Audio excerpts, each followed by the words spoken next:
My name is Madison Clark. I'm 28 years old, and until a few weeks ago, I worked as a junior executive in my father's company, Clark and Sons Real Estate.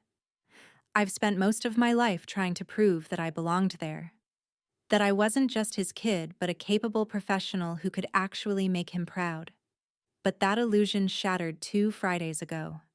Dad had invited me to a dinner meeting with three of his biggest business partners. I thought it was finally my moment, my chance to be taken seriously in his world.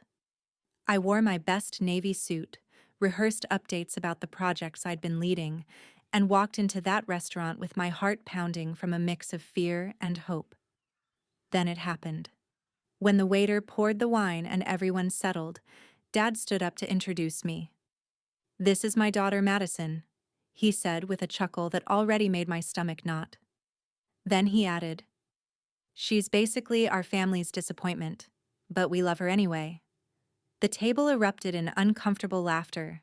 His partners gave me that pitying half smile, the kind that says, "Oh, poor girl." I froze. My chest felt tight, my cheeks burned, and my throat went dry.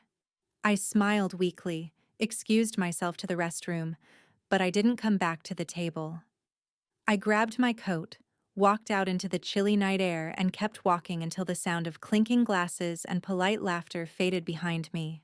That was the night I decided something had to change. Growing up in the Clark household was complicated. From as early as I can remember, my dad, Richard Clark, was more of a shadow than a parent. He was always in a crisp suit, smelling like expensive cologne and rushing to his next meeting. When he was home, he mostly talked about the business or my older brother Ethan, who was apparently born perfect. "Ethan's got the Clark brains," Dad would say proudly at every family gathering. "And Madison? Well, she's creative." Creative was Dad's polite way of saying I wasn't like them. I loved painting, reading, writing short stories, none of which counted as valuable in Dad's world. Mom, Laura, was a perfectionist. She would hover over me while I did homework, sighing dramatically every time I got a math problem wrong. "Focus, Madison. You'll never get anywhere if you keep daydreaming." Ethan, on the other hand, could do no wrong. He got a trophy for Little League. We had a party. He got into a good college. Dad bought him a car. When I got into art school, Dad barely looked up from his newspaper. Dinner conversations were usually about Ethan's accomplishments or Dad's deals. If I tried to share something, like my art exhibit or my essay winning a school award, Dad would nod distractedly and change the topic. By the time I was a teenager, I learned to stay quiet, to shrink myself. I stopped showing my sketches, stopped sharing my wins. But deep down, I never stopped wishing he would look at me and just say, "I'm proud of you." I thought working for his company after college would finally give me that chance.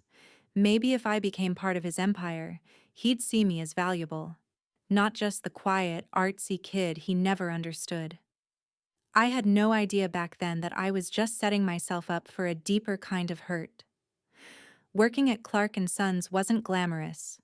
Not for me, at least. When I first joined, I was given the smallest desk in the corner of the office, no assistant, and the kind of projects no one else wanted.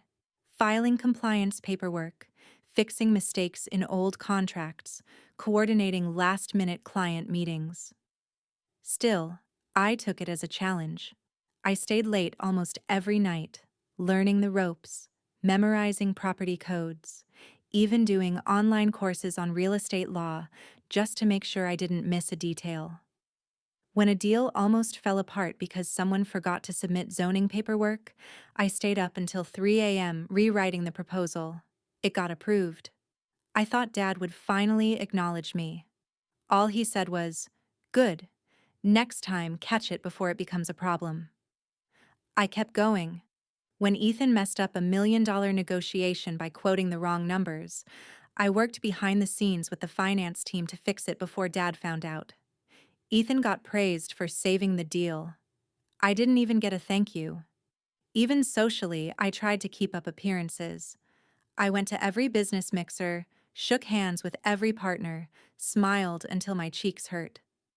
I laughed at Dad's jokes even when they were at my expense. Deep down, I was running on fumes, waiting for that one moment when Dad would look at me like I mattered. The weeks leading up to that infamous dinner, I actually felt hopeful.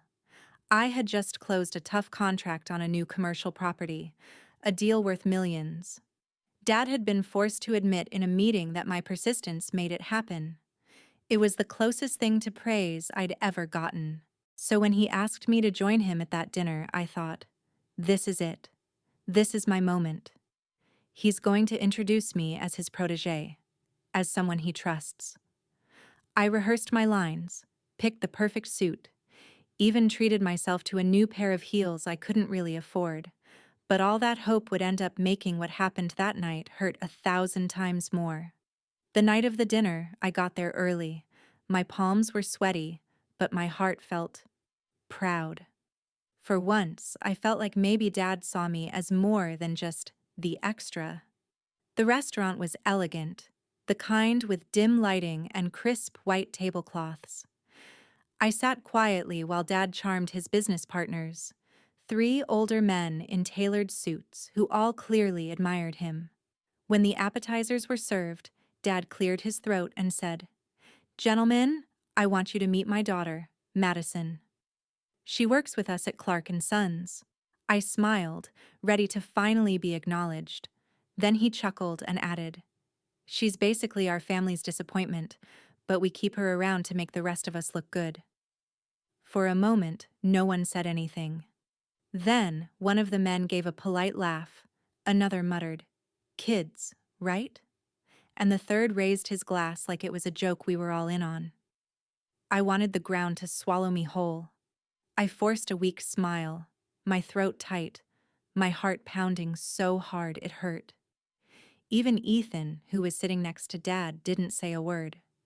He just kept sipping his wine. I excused myself, saying I needed the restroom. My legs felt like they were moving on autopilot as I walked through the restaurant, past the host stand, and out the door. The cool night air hit my face like a slap. I didn't cry right away.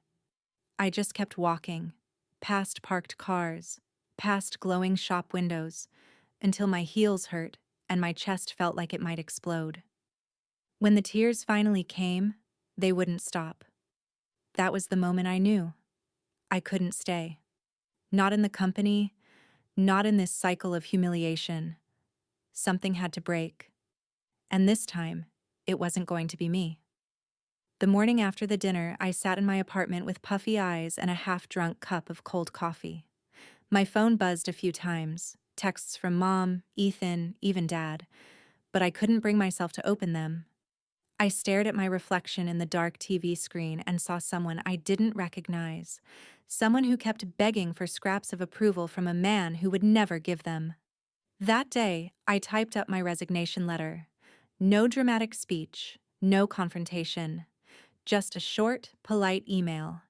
Effective immediately, I will no longer be working at Clark and Sons. Thank you for the opportunity. Then I started dismantling the life I had built around my father's shadow. I sold the apartment I had worked so hard to afford. It was too close to the office, too full of memories of late nights and exhaustion.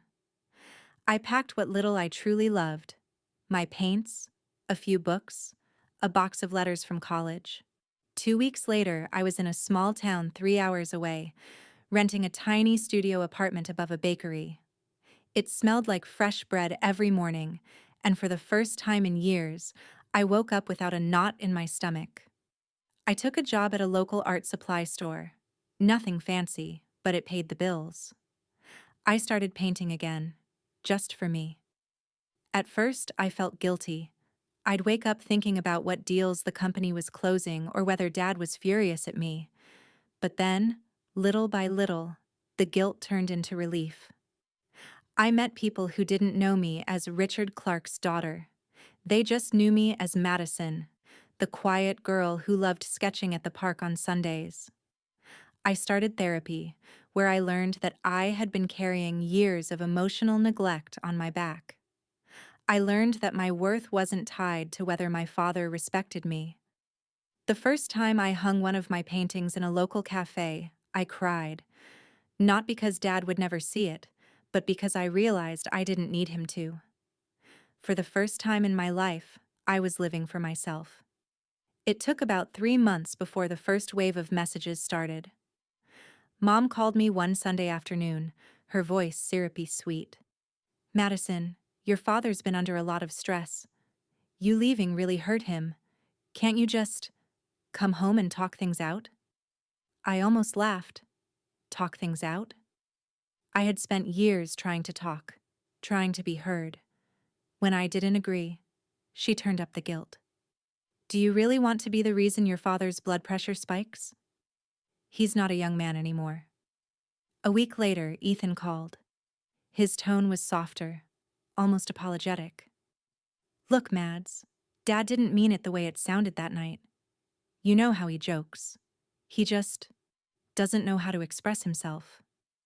But I remembered the smirk on Dad's face at that dinner. It wasn't a joke. Not to me.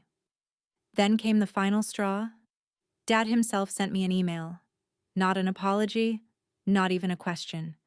Just, "The company is in a rough patch. We need you back in the office next week. Don't make this harder than it has to be." Something inside me clicked. For the first time, I didn't cry. I didn't second guess. I simply replied, "I'm not coming back. Please do not contact me unless it's an emergency." I turned off my phone, sat on my little balcony overlooking the bakery's alley, and took a deep breath. The guilt was still there, buzzing faintly like a distant alarm, but it didn't control me anymore. I wasn't their scapegoat, their punchline, or their emotional crutch. For the first time in my life, I was free, and I wasn't about to hand that freedom back. It's been almost a year since that dinner. Sometimes I still think about that night, the look on my father's face, the sound of those men laughing. For a long time, that memory felt like a wound that would never close, but now, it feels different. I look around my little studio apartment, at the canvases leaning against the wall, at the sunlight spilling across the floor. I see my own life reflected back at me, a life I built with my own hands, not one I was given out of obligation or pity. I still haven't spoken to my father. Part of me wonders if I ever will. But here's what I know. I no longer wake up hoping today will be the day he tells me he's proud. I don't need him to. I am proud of myself. For walking away. For choosing peace over pain. For refusing to keep standing in a room where I was the punchline. If anyone watching this has ever been called the disappointment of their family, let me tell you something. You are not a disappointment. You are not broken. You are not less worthy of love just because the people who should have protected you couldn't see your value. Walking away from family isn't easy. It feels like cutting off a part of yourself. But sometimes, survival means letting go of the hand that's been pushing you under. Family is proven by love, not just blood. And choosing yourself isn't selfish. It's survival.